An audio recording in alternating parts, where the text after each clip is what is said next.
Time for the pickup video for this week.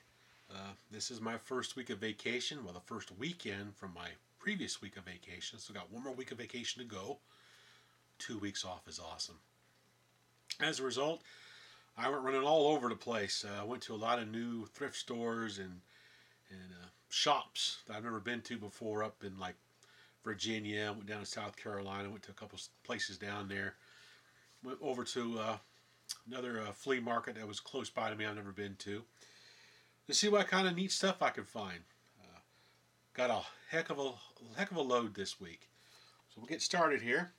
One of the first things I picked up for my Odyssey 2 was Out of This World and Helicopter Rescue. Helicopter Rescue, basically you just got a helicopter, you're picking a guy off the top of the building and dropping him off. Not a whole lot to it. Out of This World, a little bit more challenging. You got to first land on the planet, and then you get more fuel, and you got to take back off and rendezvous with the ship at the top of the screen. It's going back and forth. I haven't done it yet. Pretty hard game, but it's good to add to the collection.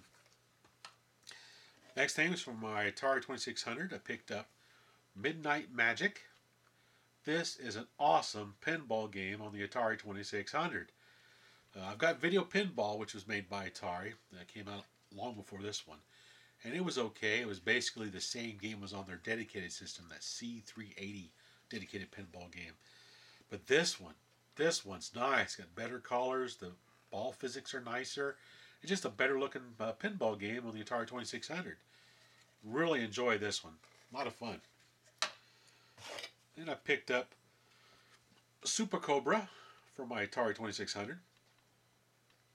It's okay. It's like Scramble, but with a helicopter.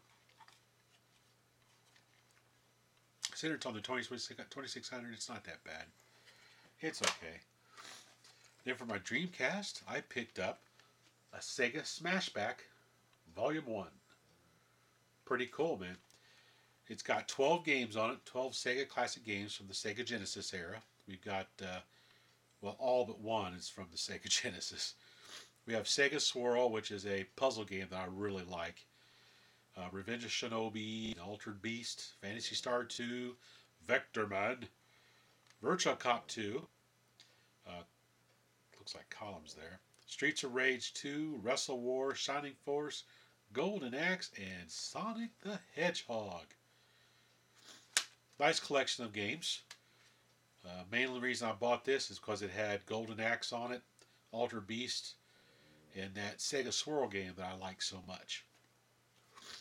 Unfortunately, the sound isn't all that great. Like when you play Golden Axe on this, the sound isn't very good at all. It's kind of tinny and bleh. But oh well, it was neat.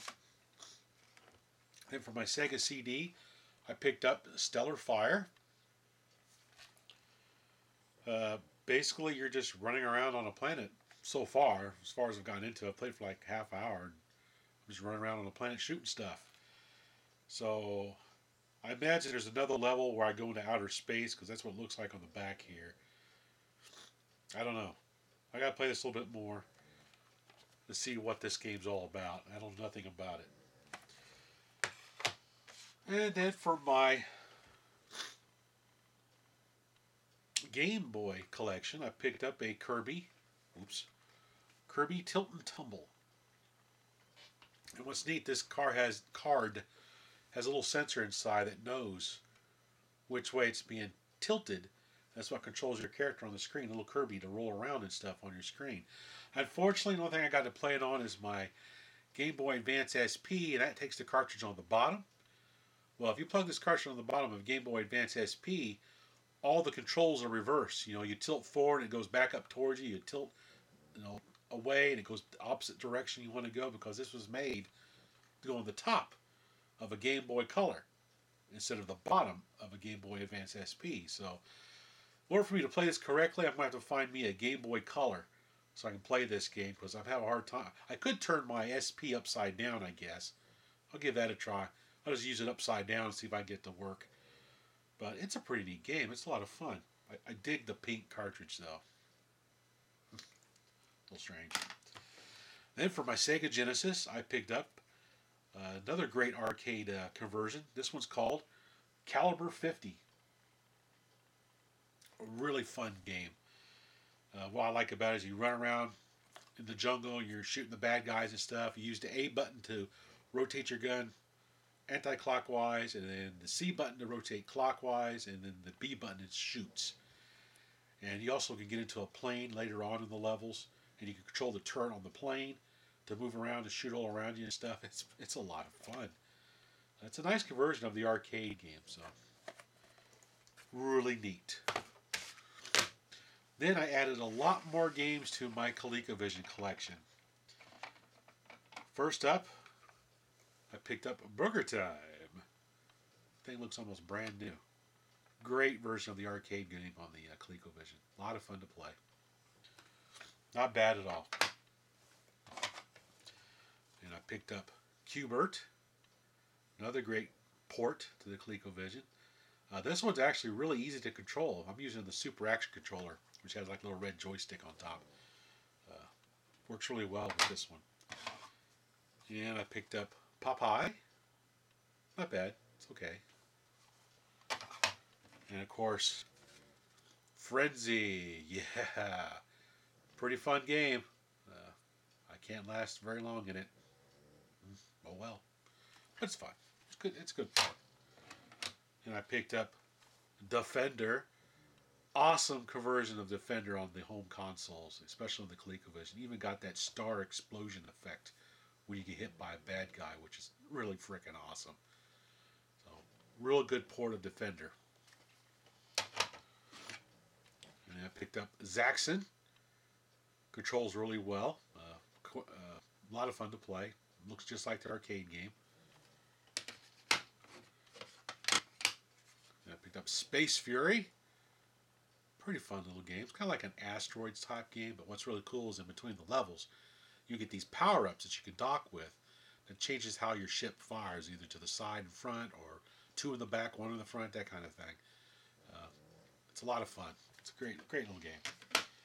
And of course, I couldn't pass up getting a Smurf. Basically it's just a run and jump game. You just jump over obstacles.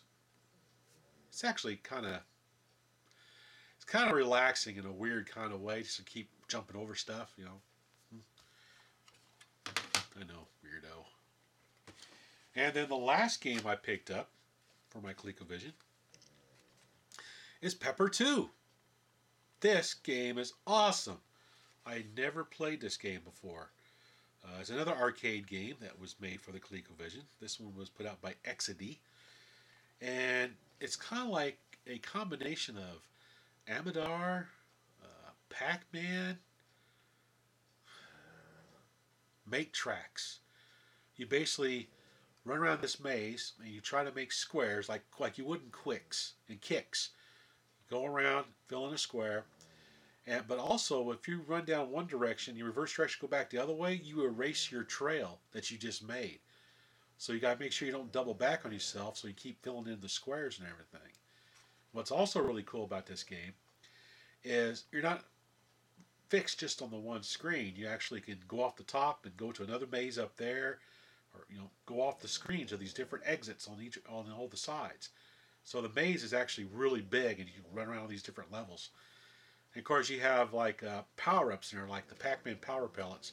But in this case, you actually enclose a power-up to activate it, and then you can go after the guys that are chasing around in the maze. It doesn't last very long, but if you don't have this game for your ColecoVision, I highly recommend it because it is a blast to play. I'm pretty late putting this video together because I've been playing this game for the past 2 hours on my ColecoVision. It's so freaking awesome.